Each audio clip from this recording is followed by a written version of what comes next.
저희 어머니는 93세이시고 고향인 지방에서 50대 여동생과 4, 5년을 제외하고는 지금까지 함께 살고 있었습니다. 그리고 몇 년 전에 어머니께서 제게 제가 동생하고 같이 살고 있고 살다가 돌아가시면 지금 살고 있는 집은 아파트는 동생에게 줬으면 좋겠다 해서 제가 흔쾌히 동의했습니다. 그리고 저와 어머니는 그렇게 알고 있었습니다. 그런데 작년 12월에 어머니께서 응급실에 계시다는 연락을 받고 급히 병원에 가서 3개월 정도 동생이랑 저랑 서로 교대로 보름씩 어머니를 보살폈습니다.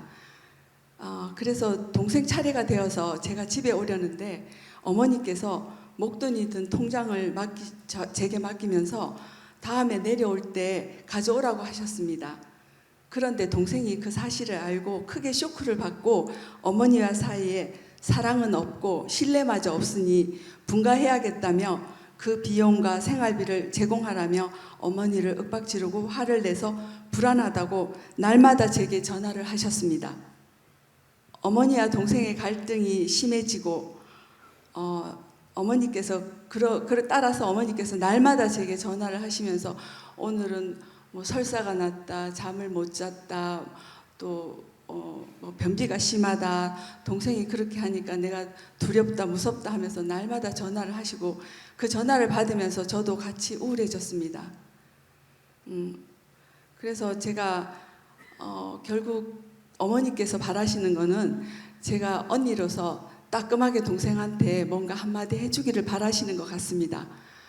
그런데 한편 제 입장에서는 동생의 마음도 이해되고 어머니의 마음도 충분히 이해돼서 제가 말을 하기가 참 어렵습니다. 그래서 동생은 결국 어머니 집을 분가하겠다고 결정을 해서 날짜도 결정이 돼서 저도 나름으로 이리저리 궁리를 해봤지만 결국 제가 고향 집에 가서 어머니와 함께 있으려고 합니다. 그런데 40년 이상 떠나 있던 곳에 가서 어머니와 함께 생활하는 게 저로서는 부담스럽고 걱정스럽습니다. 제가 어떤 마음가짐으로 이 문제를 바라보고 새로운 곳에서 생활을 해야 할까요? 네, 스님. 지금 건강 상태가 어떻게? 어머니 아직 건강한 편이에요? 지금 얼마 못 살 것 같아요? 제가 잘은 모르지만 그러니까네, 대강. 네, 뭐 어머니께서 글쎄요 한 2, 3년, 2년 제 생각엔 그렇습니다. 그러니까네. 지금 현재 병원에 있어요? 집에 있어요? 일단 퇴원은 하셨거든요. 네. 다치신 부분은 다 나아서 퇴원을 했는데 이런 일이 있고 보니까 약간의 그 치매, 약간 불안증 그런 게 굉장히 심하고 매일 여기저기 막 여기가 아프다 저기가 아프다 하면서 날마다 제게 전화를 하십니다. 자기는 내려갈 수는 있어요? 저희는 아이를 다 키웠고 또 분가도 시켰고 남편하고 둘이 살기 때문에 제가 내려갔으면 좋겠다고 남편한테 말해두었습니다. 남편이 승인을 해요? 뭐 남편은 뭐 혼자 살게 돼서 좋아하는 것 같습니다.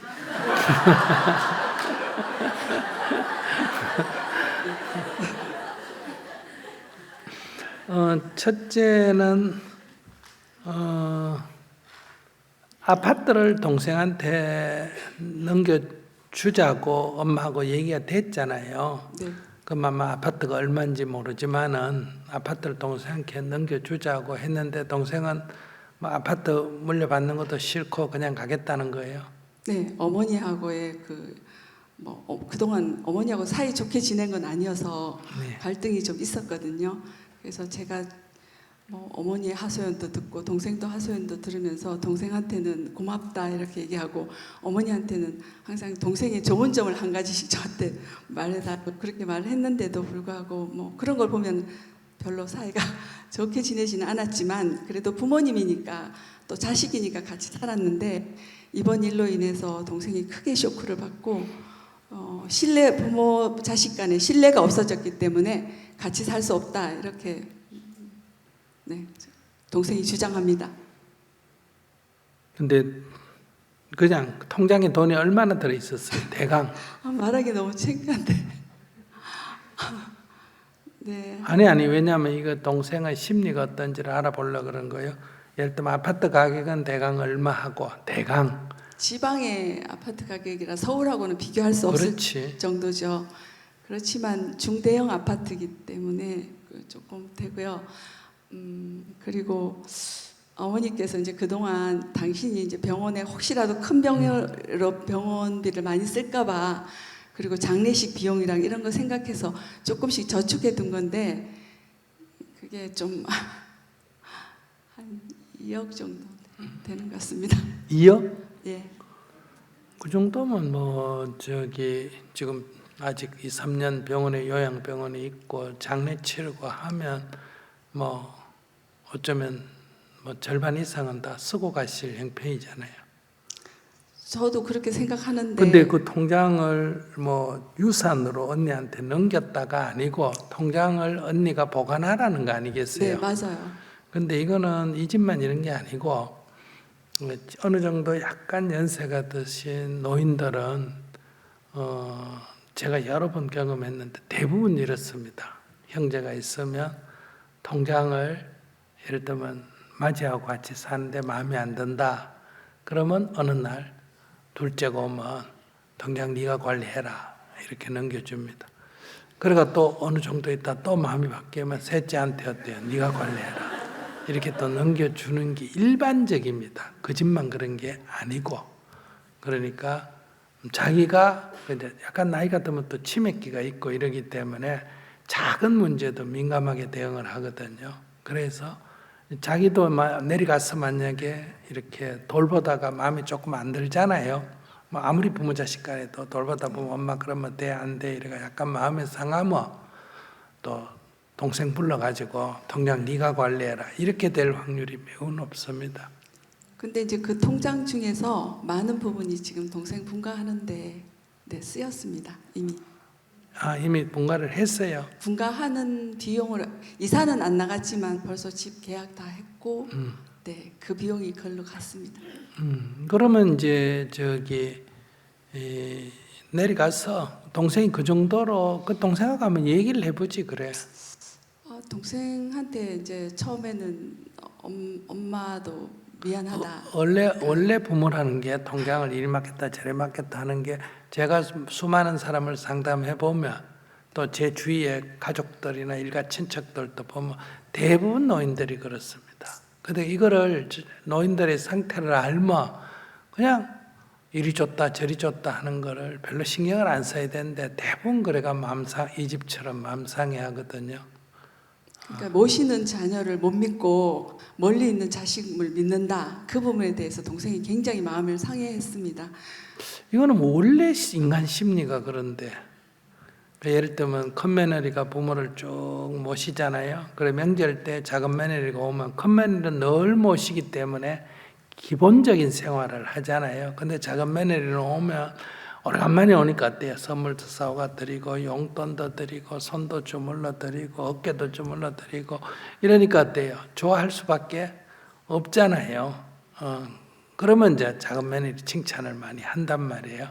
그리고 또 큰머니한테 섭섭한 거 거기서 얘기도 하고. 근데 며칠 있다 가버린단 말이에요, 이거는. 근데 누구나 짧게 할 때는 그렇게 할 수 있어요. 우리가 자기 부인이나 자기 남편한테는 잘 못해도 외부에서 온 손님한테는 잘하는 이유가 남을 좋아해서 그런 게 아니라 그건 잠시 하고 많은 일이기 때문에 그렇고 이 가까이 있는 사람은 잘하면 계속 해야 된다는 거예요. 무슨 말인지 아시겠어요? 그렇기 때문에 또 일상화가 되기 때문에 그렇게 못하는 거예요. 그래서 늘 그게 갈등의 원인이 되는데 그래서 이제 어른이 되면 이런 걸 조금 주의를 해야 돼요. 근데 우리 어머니나 아버지나 부모님들이 다 그런 수행자가 아니지 않습니까? 그런 걸 다 살펴서 할 만한 그럴 정도의 그 수행이 된 상태는 아니거든요. 그래서 그냥 일상적으로 일어나는 일에 불과한 거다. 그래서 뭐 가능하면 동생이 언니가 잘 얘기해서 네가 수고도 했는데 네가 섭섭하지만은 엄마가 지 물건을 지 맘대로 하는 걸 어떻게 하느냐. 내가 거기에 욕심 있는 것도 아니고 그러니까 네가 하던 걸 네가 잘 돌봐라. 근데 네가 나가게 되면 뭐 내가 내려가서 이제 관리를 하게 되면 이제 유산 같은 거 이런 건 다 이제 저기 뭐예요 돌아가시면 이제 반반씩 나눠야 될 거 아니겠어요. 원래 법적인 대로 해야 되니까 그런 것보다는 그 아파트를 그러면 미리 저기 넘겨주든지. 근데 뭐 어머니가 살아 있을 때는 또 넘겨주지 않겠죠. 어머니께서는 이제 제가 그랬어요. 동생이 원하는 대로 다 하는 게 어떻겠느냐고. 그러면 어머니 마음도 편할 거라 그랬더니 어머니께서는 그렇지 않다고 생각하시는 거예요. 동생하고 같이 살다 보니까 갈등이 있었겠죠. 저는 그러니까 가끔 이게 보고 일이 틀어졌다고 이 정도로 집을 나갈 정도로 동생이 틀어진 걸 보면 살면서 그렇게 마음이 썩 편했다고 볼 수도 없고 동생 심보도 썩 좋은 건 아니에요. 동생도 이 문제는 충분히 그렇게 마음 상하는 건 이해가 되지만 그렇다고 어머니 못 모시겠다 이렇게 하는 거는 기본적인 내가 볼 때는 자세가 아니다. 그거 너무 섭섭하다 언니. 어떻게 이럴 수가 있느냐. 뭐 이런 거는 충분히 있을 수 있어요. 그렇다고 뭐 안 하겠다. 그럼 방법이 없는 거예요. 그러면 거기서 돈 내가 방에다가 내보내고 자기가 내려가서 어머니 돌봐 드리고 그리고 이제 나중에 어머니 돌아가시면 남은 유산은 이제 어머니야 뭐 2, 3년 있다 돌아가시지만 동생은 그래도 뭐 앞으로 2, 3년, 10년 더 어쨌든 같이 지내야 되잖아요. 멀리 떨어져 있더라도. 그러니까 돌아가시고 남는 유산은 항상 뭐 법적으로 똑같이 나누게 돼 있잖아. 그죠? 그렇게 정리를 하는 관점을 가지고 뭐 당분간 가서 돌보는 수밖에 없어요. 다만 내려갔을 때 엄마가 또 동생을 불러 통장을 준다든지 하는 일이 생길 때 전혀 상처를 자기는 입지 마라. 이것은 노인의 어떤 치맥기하고 관계가 있다. 그리고 그건 대다수 가정에 이런 일이 생겨난다. 이렇게 이해하시고 내려가면 될 것 같아요. 근데 이제 제가 마음으로 두려워하는 거는요. 어머니께서 그 작년 이후 이제 병원에 퇴원하신 이후 동생하고 갈등이 있거나 없거나 매일 전화를 하시는데 그 전화를 받고 나서부터 제가 엄청 불안하고 우울해졌어요. 그리고 제가 어쩌다가 잊어버리고 전화를 매일 저도 안부 전화를 드리거든요. 지금은. 근데 전화를 깜빡 잊어버리고 안 하는 날은 왜 전화를 안 했냐고 막 그러시고 하니까 제가 같이 살게 되면 이 문제를 어떻게 해야 될지. 같이 살면 되면 당연히 문제가 있지. 그래도 그걸 이제 내려갈 때 같이 살면 이런 문제가 있다는 걸 알고 이제 치매 증상이라든지 이런 거라고 환자라고 고려하고 지내면 되지. 어머니라고 건강한 사람이라고 생각하지 말고. 네, 저도 사실 한 몇 달 동안 어머니가 너무 많이 변하셔서 저도 당황스럽고 병원에 가서 치매 검사를 한번 해보지. 검사도 다 해보고 이상이 없어요? 머리도 아프다 그래서 병원도 가보고 뭐 병원을 매일 날마다 제가 내려가면 계속 병원만 돌다 오는 그런 상황인데도 그냥 병원에서는 그냥 연세에 비해서 연세가 그러시니까 다 그렇다 이런 정도만 얘기를 하셔서 그러니까 나이가 연세가 드니까 그렇다 이 말이 치매라는 얘기나 다름없어요. 그러니까 그렇게 알고 내려가면 되지. 벌써 어머니가 매일 전화하는 거는 그 사건 이후로 치매기가 있든지 뭔가 정신적인 충격을 받았든지 본인이 불안하든지 해서 생긴 문제니까 지금은 혼자서 밥을 해먹고 계세요? 아니요 지금은 아직 동생이 있고 또 그 요양 보호사도 오고 또 제가 전화해서 삼촌이랑 친척분들도 좀 오시라고 하고 제가 또 택배로 여러 그럼 가지 매일 보내드리고. 전화해드리고 가는 거를 최대로 늦추세요. 가는 거를 전화해드리고 간다 그러고 아이고 이것 때문에 못 간다 저것 때문에 못 간다 이러면서 최대로 늦추세요. 그러면 동생이 이제 또 뭐 하다가 보면 또 이거 니보단 동생이 낫다 또 이렇게 바뀔 수도 있어요. 이게 내 거짓말하고 안 내려온다 이래가지고. 그래서 그런 거를 약간 기다려보는 것도 괜찮아요. 근데 어머니께서 오늘도 전화하셔가지고 동생 이사 날짜가 정해졌으니까 그 전에 빨리 내려오라고 너까지 배신하면 안 된다 이렇게 말씀하셔가지고 예. 배신을 하세요. 그런 거는 괜찮아요. 그거 뭐 크게 문제가 안 돼요. 가능하면 그 이사 날짜를 넘겨서까지 한번 해보세요. 어머니 마음이 바뀔지 동생 마음이 바뀔지 그런 변수가 생기면 얼마나 다행이에요. 안 생기면 이제 할 수 없고. 네, 근데 어머니가 전화하고 그러실 때 이제 늙은 어머니 마음을 이때까지도 저는 떨어져 살았는데 이 마음을 다 받아들이지 못하는 제 마음도 좀 제가 저를 들여다볼 때 불편하거든요. 자기 수준이 안 되는 걸 어떻게? 수준이 안 되는 게 수준이 되는 척 하려니까 불편하지. 수준이 안 되는데 수준이 되고 싶다든지 그러니 불편하지. 그게 자기 수준인데. 자기 수준인 걸 자기 솔직하게 인정하고 가능하면 미루는 게 낫지. 자기를 솔직하게 인정하면 뭐 가기는 가지만 가능하면 안 갔으면 좋겠다. 가능하면 늦춰보는 거지. 그리고 갔다가도 며칠 있다가 뭐 저기 그 서울에 급한 일이 생겼다 그러고 올라가 버리고 요양보호사 와서 하라 그러고 이렇게 자꾸 하면 이제 어머니도 거기에 적응을 하게 돼요. 마음이 바뀌어요. 그럼 자기를 미워하고 하는 거는 괜찮아요. 서로 미워하는 건 죽을 때쯤 되는 거는 괜찮아요. 서로 미워하는 거는. 그럼 뭐 떨어진다 그래? 정이 떨어진다 그래. 그럼 괜찮아요. 그럼 또 동생이 또 떨어져 있어 보면 동생이 또 생각이 바뀔 수도 있어요. 그래서 자기가 너무 가까이 안 가주는 게 자기한테도 좋고 동생하고의 관계도 좋아요. 그럼 이제 엄마가 언니에 대해서 실망하고 동생한테 전해가 너 언니가 그럴 수가 있냐 이러면 동생이 또 기분이 좋다고.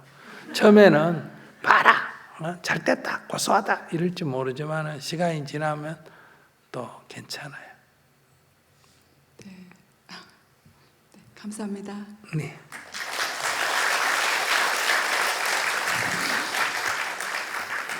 효녀 심청도 아니면서 효녀 심청 흉내를 내려니까 힘드는 거지. 이건 사실은 별거 아니에요.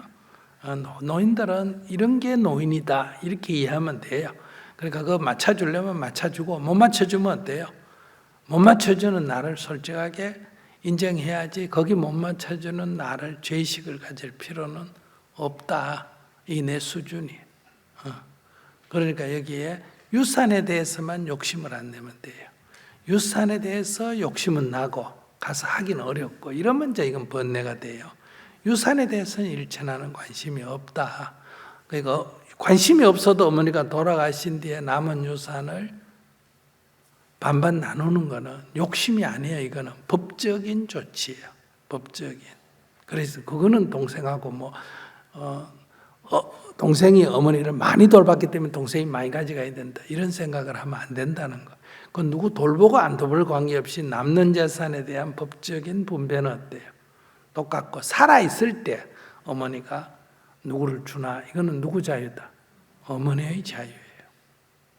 어머니의 자유다. 그러니까 살아있을 때 어머니가 돈을 어떻게 쓰느냐 하는 건 형제간에 관여하는 거는 욕심에 들어간다.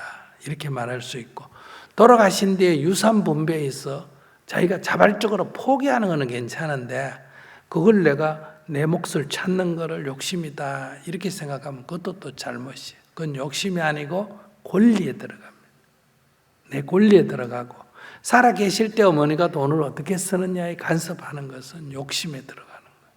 이 부분만 내가 딱 마음에서 클리어 깨끗하면 아무 문제가 없어요. 이런 게 약간 보이지 않게 무의식 세계에서 자꾸 머릿속에서 잔머리를 굴리면 굉장히 불편해진다.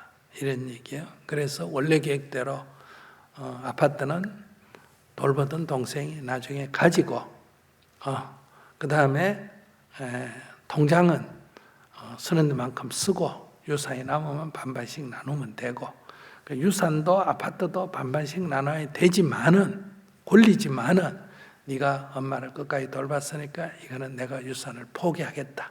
네가 해라. 이렇게 선심을 쓰면 되거든요. 근데 이제 그때도 이것은 동생의 권리는 아니에요. 돌본 거하고 유산하고는 관계가 없습니다. 살아서 주는 거는 관계가 있지만 죽은 뒤에는 돌봤기 때문에 유산을 많이 받고 안 돌봤기 때문에 안 받고 이런 거는 아니에요. 죽은 뒤에 유산은 돌보고 안 돌보고 하고 아무 관계가 없습니다. 법적으로 규정된 거기 때문에. 그런 부분만 내 마음에 아무런 혼란이 없으면 문제가 없다. 대부분 이제 형제 하나가 돌보고 대부분 잘 안 돌봤을 때 돌아가면 분쟁이 생기는 이유가 안 돌보고도 다 법적인 권리를 주장하고 돌본 사람은 어때요? 내가 돌보고 내가 다 했는데 왜 똑같이 나눠야 되느냐? 내 돌본 거 내놔라. 이렇게 해서 분쟁이 생기거든요. 대부분. 그럴 때 살아있을 때 어떻게 분배하는 거는 어머니의 권리다. 돌아가신 뒤에 법적인 분배는 나의 권리다. 이 관점을 가지시면 돼요. 내가 내려가서 막 엄마를 2년간 돌봤다고 어머니 돌아가신 뒤에 아파트가 내 거다 이렇게 주장하면 안 돼요. 돌아가신 분으로 명의로 남은 거는 법적인 분배가 똑같습니다. 관점을 이것만 딱 가지고 있으면 아무 문제가 없다.